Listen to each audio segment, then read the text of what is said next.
Very good evening, friends. Today we go to discuss about the classify and describe the epithelial tissue on the basis of structural modification of cells with example. First, types of epithelial tissue: simple simple epithelial tissue, compound epithelial tissue, glandular epithelial tissue. Okay, first we discuss about the simple epithelium. Okay, simple epithelium is composed of single layer. Okay, it is line the body cavity, ducts and vessels. And simple epithelium, the major use diffusion, absorption, filtration, secretion of substances. Okay, first we have to note it down the uses, helps, function.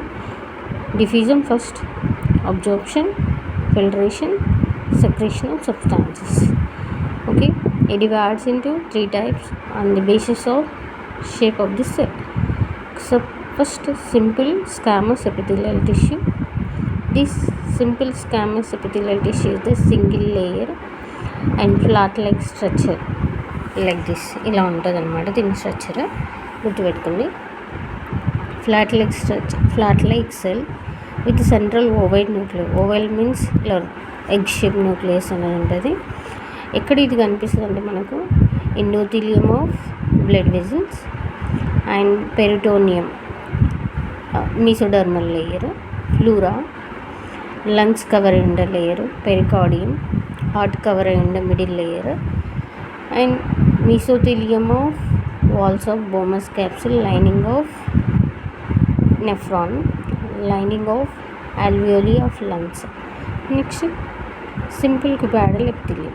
It is a single layer. It is also single layer. Okay, cuboid cells with central nuclei. ఇక్కడ ఓవైల్ nucleus ఇక్కడ ఉంటుంది, ఇక్కడ central nuclei. ఇక్కడ కనిపిస్తుందంటే germinal epithelium. Okay, epithelium of proximal and distal convoluted tubule. Epithelium of proximal convoluted tubule has microvilli. Next, third one, simple columnar epithelial tissue. It is also single layer. Tall cells ఉంటాయి అన్నమాట. columnar అంటే like this.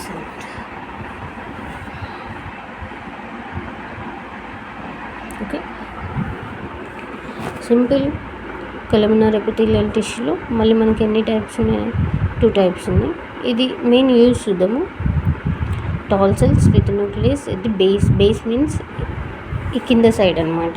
ఇవి tall ఇలా ఉంటావు అనుకోండి. Suppose ఇవి simple columnar epithelial tissue అంటే nucleus అనేది ఇక్కడ ఉంటుంది, base. Okay, next ciliated columnar epithelial tissue first. Okay, these columnar cells have a cilias అనేవి ఉంటాయి అన్నమాట. సీలియా అంటే పైన ఇలా మనకు ఇలా చిన్న హెయిర్ లైక్ స్ట్రక్చర్. ఓకే, అందుకే దీన్ని సిలియేటెడ్ ఎపిథెలియల్ టిష్యూ అంటారు. ఎక్కడ ఉంటుందంటే పాలోపియన్ ట్యూబుల్స్లో. Okay, in female ventricles of brain. Okay, బ్రెయిన్లో and central canal of nerves, central canal of spinal cord. Suppose ఇది మన స్పైనల్ కార్డ్ అనుకోండి, మధ్యలో అనేది ఉంటుంది అనమాట, bronchioles. Next non ciliated, it does not have any cilia. Lining of stomach and intestine. ఇది మనకు పీజీటీ ఎగ్జామ్లో లాస్ట్ 2023లో వచ్చిన క్వశ్చన్ గుర్తుపెట్టుకోండి. నెక్స్ట్ ఫస్ట్ వన్ ఏంటిది మనకు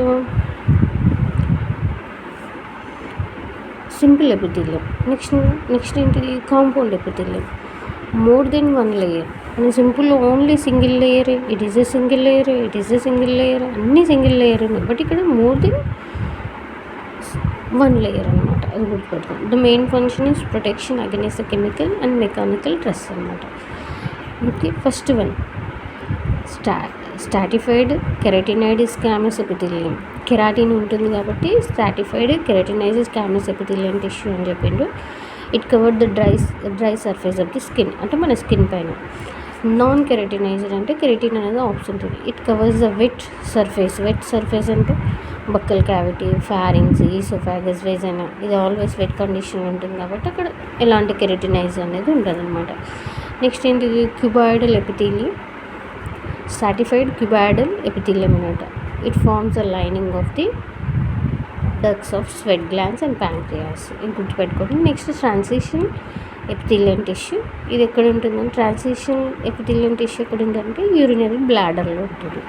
ఓకే, ఇవన్నీ మనకి ఇంపార్టెంట్ అనమాట. లాస్ట్ ఏముంది మనకు గ్లాండ్యులర్ ఎపిథీలియల్ టిష్యూ ఉంది. ఓకే, ఈ గ్లాండ్యులర్ ఎపిథీలియల్ టిష్యూ గురించి ఎక్కడ మాట్లాడతామంటే మనము glandular epithelial tissue it is responsible for the formation of glands అనమాట. ఓకే, మరి ఏమేమి గ్లాండ్స్ ఫామ్ చేస్తుంటే unicellular glands are isolated glandular epithelial tissue globulate cells of the gut. Multicellular glands are consist of a clusters of cell salivary glands అనమాట. ఇది మనకి glandular epithelial tissue గుర్తుపెట్టుకోండి. Function secretion is the main process of the glandular epithelial tissue. On the basis of secretion, glandular epithelial tissue are divided into two types. అంటే దాని ఒక secretion బట్టి ఎన్ని రకాలుగా డివైడ్ అయిందంటే exocrine cells and endocrine cells. Exocrine glands with ducks అనేవి ఉంటాయి. ఇక్కడ మన ఎండోక్రైన్లో డక్స్ ఉండవు. మరి ఏమేమి ఉంటాయి ఎక్సోక్రైన్ గ్లాండ్స్లో? సలవరీ గ్లాండ్ ఉంటుంది, మమ్మరీ గ్లాండ్ ఉంటుంది. ఎండోక్రైన్ గ్లాండ్స్లో ఏముంటుందో పిట్యూటరీ గ్లాండ్, థైరాయిడ్ గ్లాండ్ ఉంటుంది. ఇవి మనకి హార్మోన్స్ సెక్రెట్ చేస్తాయి. ఇవేమన్నా డైజెస్టివ్ జ్యూసెస్ని, డైజెస్టివ్ ఎంజైమ్స్ సెక్రెట్ చేస్తూ ఉంటాయి. ఇది గ్లాండులర్ అని ఎపిథీలియం ఎందుకంటే ఇందులో గ్లాండ్స్ని సెక్రెట్ చేస్తుంది కాబట్టి గ్లాండ్ మీద మెయిన్ ఫంక్షన్ ఉంది కాబట్టి గ్లాండ్యులర్ ఎపిథీలియల్ టిష్యూ అన్నారు. ఓకే, దీని మెయిన్ రెస్పాన్సిబుల్ ఏంటిది? Formation of glands. Thank you. ఇది మనకి ఇంపార్టెంట్ క్వశ్చన్ అనమాట, గుర్తుపెట్టుకోండి. Thank you for watching this video.